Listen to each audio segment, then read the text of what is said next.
Gracias por continuar con nosotros. Hay reacciones encontradas en el país tras la suspensión provisional de la emergencia económica decretada por el Gobierno Nacional en diciembre del año 2025. Pero, ¿cómo está el panorama político y económico? Lorena Torres, entréguenos información. Buenas tardes. Varios sectores económicos celebran esta importante decisión por parte de la Corte Constitucional y además de esto, el presidente Gustavo Petro argumenta que es la única salida a la actual crisis fiscal. La suspensión provisional de la emergencia económica ordenada por la Corte Constitucional provocó reacciones encontradas en distintos sectores del país.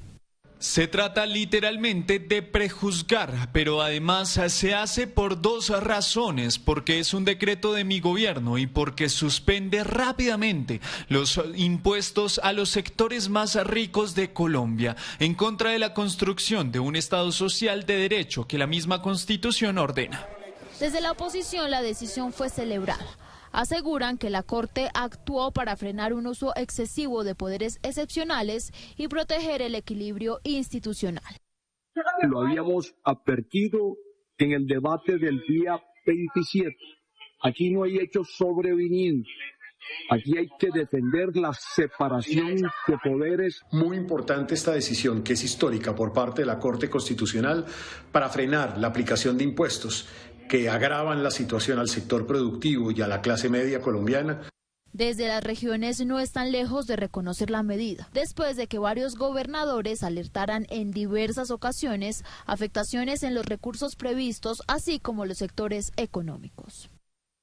Y muy oportuna porque esto nos iba a generar unos impactos muy negativos en nuestros territorios, sobre todo en lo que tiene que ver con la salud, para el pago del régimen subsidiado que es para los pobres a la ADRES. Hablando de los sectores sindicales, en cambio se cuestionó la decisión.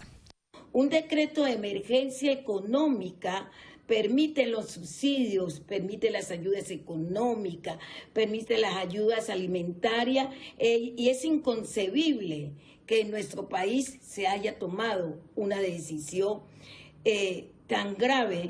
Ahora bien, la Corte aclaró que se trata de una medida preventiva y que aún falta el fallo definitivo. Por ahora, la emergencia queda en pausa y el debate político sigue abierto. Lorena, y seguimos con usted porque el anuncio de la Corte genera dudas en ciertos aspectos. Por ejemplo, ¿qué tan definitiva es? Y además, ¿qué pasa con la planta que ya se recogió en el mes de enero, en estos primeros días del año? No es una medida definitiva, hay que esperar. Básicamente se congeló esta emergencia económica para verificar si se cumplen con todos los criterios para una declaratoria de este tipo. Es por eso que nosotros hablamos también con los expertos. La Corte Constitucional suspendió de manera provisional el decreto de emergencia económica expedido por el Gobierno Nacional. Una decisión que frena, por ahora, el uso de poderes extraordinarios para enfrentar la crisis fiscal. Todavía queda la decisión de fondo, una sentencia de fondo que diga si era constitucional o no. Y eso ya dejará en firme si estos impuestos son aplicables o no. Bajo ese decreto, el gobierno activó nuevos tributos con los que se esperaba recaudar alrededor de 11 billones de pesos. Entre ellos, ajustes al impuesto al patrimonio, una sobretasa al sector financiero y el aumento del 19% en el IVA en productos como licores y juegos de azar. Lo que se paga al Estado queda como un recaudo efectivo del Estado. Y hasta la decisión que tomó ayer la Corte Constitucional, la decisión era válida. El acto administrativo se consideraba con una presunción de legalidad. Lo que se hizo en el marco de esa legalidad pues ya quedó hecho y entra a las arcas del Estado. Según datos oficiales, antes de la suspensión ya se habían recaudado cerca de 800.000 millones de pesos por estos nuevos impuestos. Que yo pagué impuestos de renta, que yo pagué impuestos por el patrimonio, que las compras de volumen. Eso ya se pagó, no hay forma de pedir ninguna devolución y el Estado no tiene ninguna obligación en hacerlo.